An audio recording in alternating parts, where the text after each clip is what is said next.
August 14th, super happy that from the spring these crepe myrtles are really flowering well. Took a lot of watering and nutrients, including some fish emulsion. Here's the scoop. Brought in on the electric car the folded down seat scenario to be able to pack in the wood and the TV for the backyard TV stand that I'm going to show you how I'm going to build it. I'm going to cart it up into the backyard to get started, and excited to dig in, because as a treat we have our edible garden here with the spaghetti squash, and that's coming in super nicely, as well as some of the other planting, so we can have a treat for dinner after the construction. Looks like some of these plums are starting to come in. Test that one out for sweetness. That's pretty good. Get a little bite out of it. Okay, blueberries. I put this bird netting up. We see that there's like a little guy. And then there were some bigger ones, but I already ate them. But here's one of the bigger ones. Okay, test it out. Pretty great. I've unloaded the cart, and this includes the 50-inch flat screen, which is a smart TV, so we can sync it up for live TV to the Xfinity inside. The hang-on product, which is a stand. This is the power, so that we can have it totally remote. That's going to be what makes this really unique, in that we can wheel it around and then recharge from the sun, since we have all the stand equipment and the rolling casters. It's going to end up going inside this party pavilion. I don't know if you can see that from the outside there, but this is in the backyard, and it's probably going to go right where this little small table is there. And that way, if you have the fire pit and the seating, and you can angle these chairs around.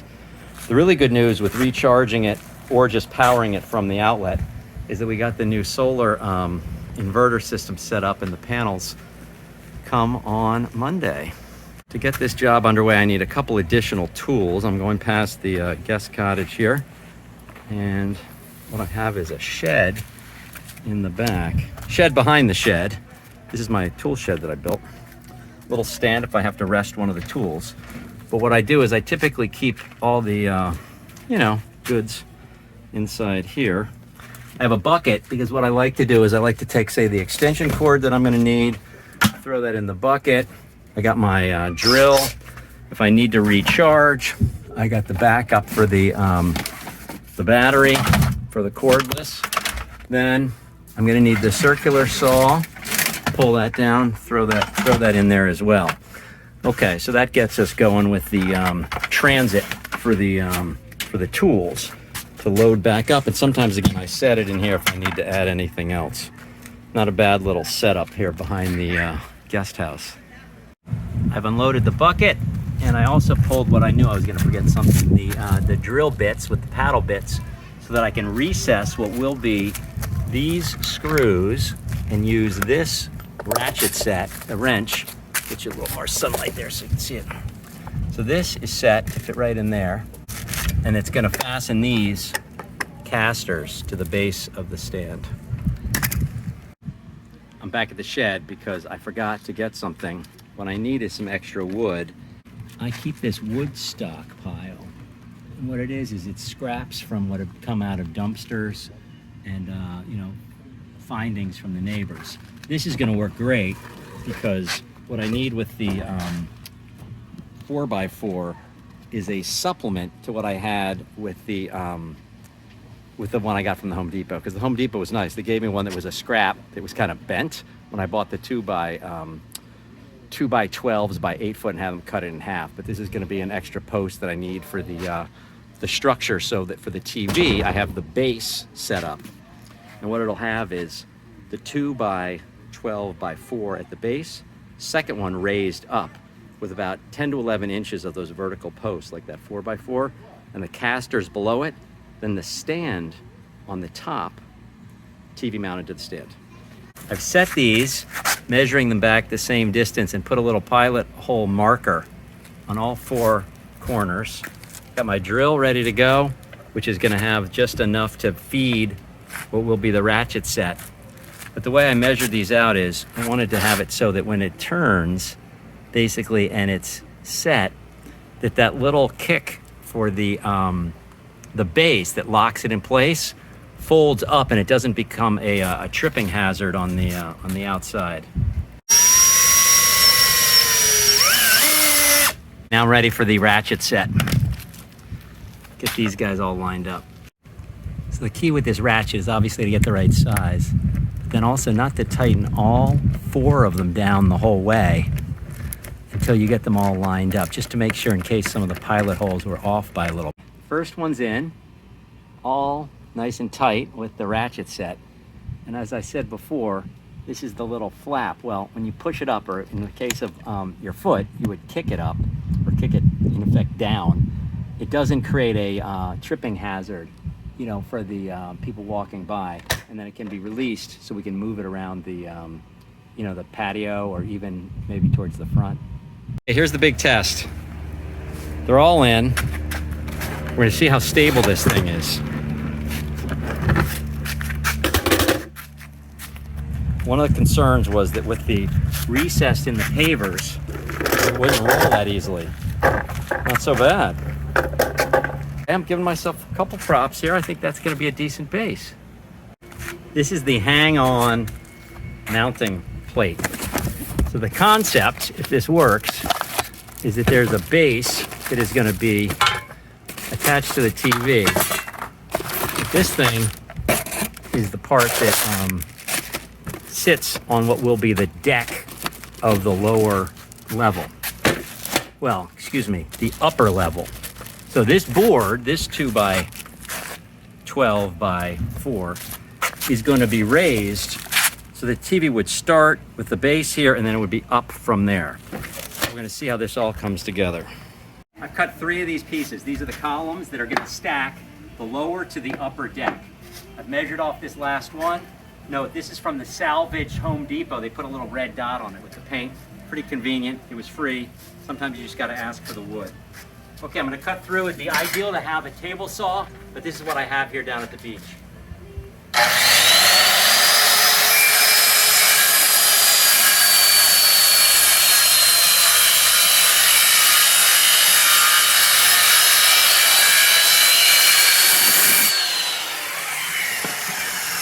Now, the key is to rotate these, so what you end up doing is following the line that's on all 4 sides. You just feed it in, pull the trigger.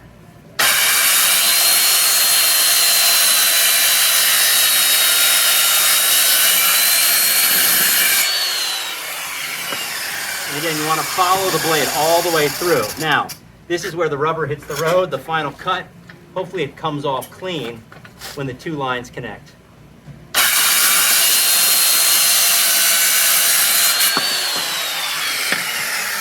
Okay, column number 4, ready to stack and rack.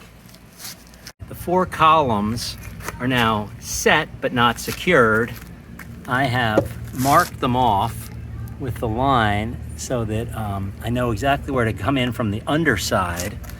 This is the battery pack that's going to power the TV, in addition to the option for corded power. This one also can run off of solar, which is totally cool. And since we have a solar house, we can also recharge it. I use this block because it's also an 8 by 8. What we're going to have is, for weight, 8 by 8 solid cubes. 2 may be enough on either side of the battery, but I have room, made sure it was clear on these outside edges as well. More drilling. All I'm doing is I'm going dead in the center of these measured areas.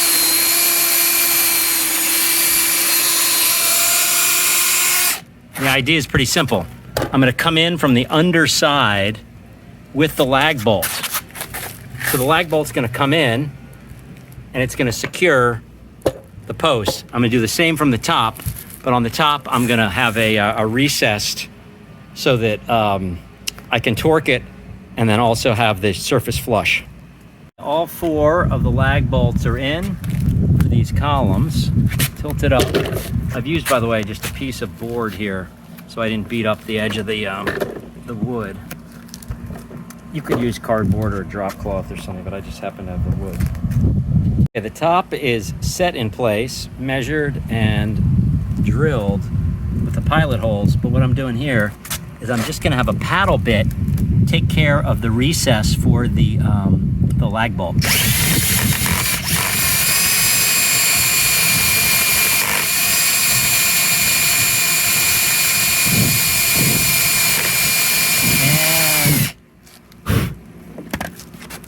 thickness of the head, that'll swinch down in there. Perfect. With the right size pilot hole, this actually goes crazy fast because you don't have to use the ratchet. You're just rotating this baby. It like gets into place. Now it snugs up towards the end, but that's gonna be a good starter. And then I'm gonna do all of them and tighten them up at the very end. The rolling outdoor TV table is complete, and I sized it to fit what is a stand.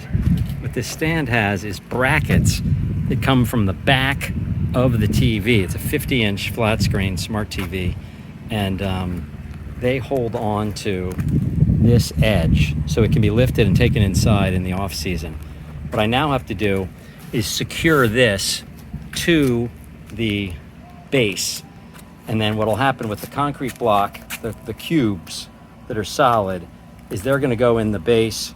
And if you notice, I've used the wheels flanged sort of to the front and back because it widens the base rather than my initial thought, which was to have them running parallel to the length of the table. Principal construction complete. Casters at the bottom, lower level, 4 columns, upper deck, recessed for the whole really fastening security. And then to hold this rack up, I got an ASIC piece, which is a split free run, and the pressure treated 2x4s with the 3 big long. Those are 3-inch exterior screws.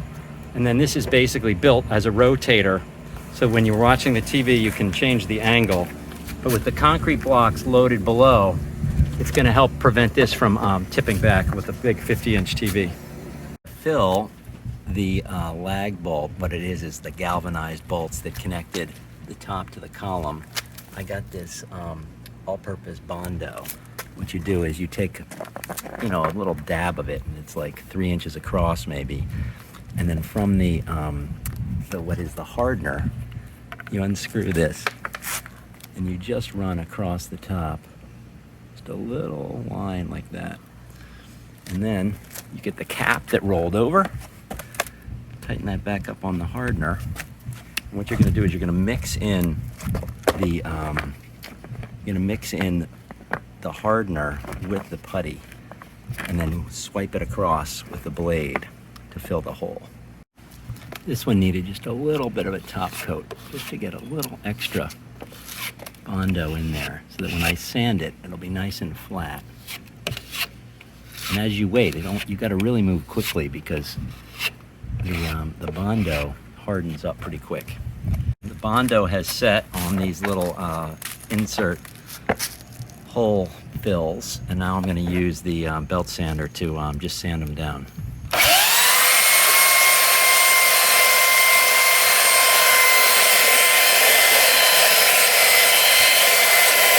I decided not to fill the holes in this little brace that I built for the stand, because if I ever want to take the stand off, I want to be able to see where the holes are. One of the weights, so that this doesn't topple over with a big hurricane-style wind, is this concrete block. It happened to have a little recess in the concrete, and the other side is flat, so I just wanted it to be symmetrical. Got a little Bondo on that as well. And the belt sander can do the same thing.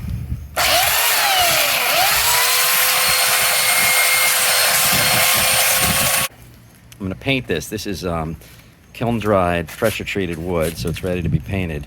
And I'm going to use this,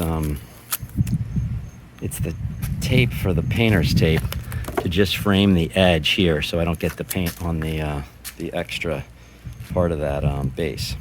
I've used the painter's tape, covered the corners. In hindsight, I probably should have painted like these blocks before I drilled them in, but I wanted to be really secure for the like stability. So I did the just the tape so I can paint it all now. Hey, I got this urethane alkali paint, semi-gloss, which is the goal for this cabinet base, and interior, exterior. Mixed it up already. Got the concrete block, which is the weight, and what is a drawer. I mean, it's like a tray that's gonna be for the remote control. But basically now, I'm just gonna get in here and start to get the first coat going on this board here. Whether you use a nail, or in this case, I just happen to have this out, the paddle. I like to run 2 or 3, if not 4, little holes in the edge, since I didn't use all the paint. That way, when I put the lid back on and I seal it up, it's not gonna have the flood of the paint in that, you know, the rim. And then I can knock this thing down into place. Again, nice to have a hammer. I just happen to have this brush right at hand, so that gets pretty tight. When I go back and put it in the shed, I might give it another couple taps with the hammer. The big reveal, I like to pull the tape off, see what how well I did with the painting here. So far, so good. Oh, got a little blowout on the side. I doubled this one up. So now, as I go through this, so far so good on that little seam. Doing pretty well there. See how I did on this corner. Oh, got a little blowout on the top. Those are not so bad to just scrape away. Okay, that's looking pretty good. And then I got something here. Looks like these are just a little extra.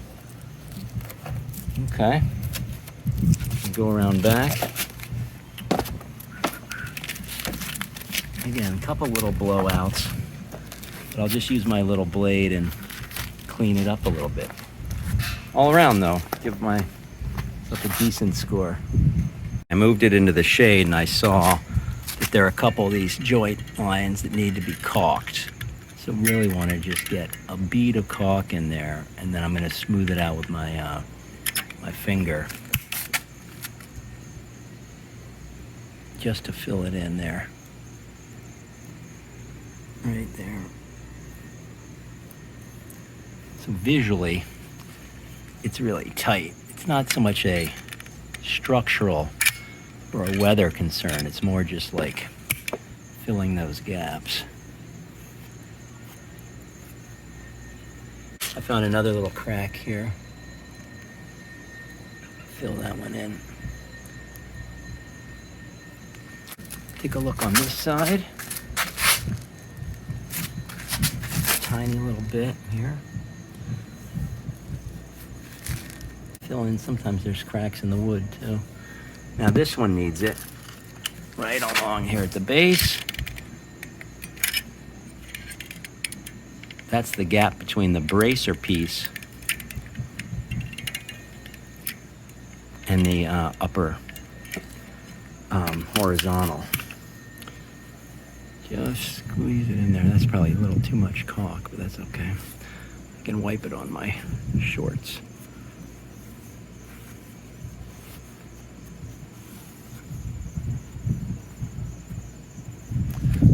So I've got the power on the pole on the other side of the pavilion, and I'm bringing it around here so it's behind the little planting bed. Coiled it up and then cut an extra little slot so I could have the power right there, and added this little tray for the remote control as a convenience, sitting right on top of this monster-sized concrete block that's 8 inches by 12 by 16, so that it has more stability in terms of like wind. Turned the casters out to the sides, so again, it gives it a slightly wider base. So the TV sits on with gravity with those hooks, because this is mounted to the TV. And then all you do is you just tighten it up. It's a little hand tighten. So what that does is it prevents it from falling forward if there's like wind or something. but all it needs to do is just go past this little flange. I mean, I guess the tighter it goes up, the better. But in a big hurricane, you want to be able to certainly take your TV inside. We're going to get the cover for the TV from the internet tonight. This TV has the little strap at the back for the cord, which is convenient. We're going to come down here. We're going to plug that guy in. And then let these just sort of maybe sit there because it's behind the TV. I'm not sure exactly how to maybe manage the cords. Now that I think about it, I think what I'll do is come across the top, coil it around this. I did get some zip ties, but I think this is probably enough just to have it come down here and then plug in. Boom. Right in there. That falls into place, so it's just kept a little bit off the water. Set up, remote tray. Nice, really a shelf. Pick this one up. We wired it. We're gonna see if this thing powers up. I've set YouTube and featuring whatever you want to watch. We're also going to connect to the live feed through some casting with Comcast, the Xfinity. I have to figure out how to do that. But this is now loading the outdoor TV from my cell phone hotspot.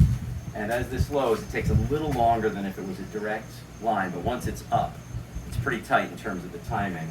A lot of good action. You can watch the news. Obviously, you all know how to use YouTube. Plenty of good choices. One of the features that I didn't point out fully is this bracket at the back, which gives you the ability to angle the TV. Now, what's really cool about that is instead of just having it front on here, I started it Sunday watching the recording of Meet the Press. If someone's sitting on this side and they want to watch, you got a huge potential angle. I mean, like you're rotating that thing, you know, almost 45 degrees. So to give you context, now there'd be someone sitting over there, maybe they're at the bar, or if I'm in one of these chairs, like here for example, and I want to see it from here, all you got to do, no tools needed, is rotate. Now you get to watch it there. So straight on from the sofa works great. That's just the straight on. That's backing out to here. That's perfect, centered, right in the party pavilion. But it's cool to have that feature for it to angle as well. Here it is, night scene. Sofa, chair, chair 2, doggy, dining table, rearranged for maximum viewing. I don't know if you can see this, but this is the YouTube. So now we're set in motion for viewing. And the angle is pretty good because if you're sitting in front of the sofa or sitting on the sofa, you're sitting in front of the TV, you get the full view. And then if you're on like this chair, you can remember, as I said in the previous video, like angle it.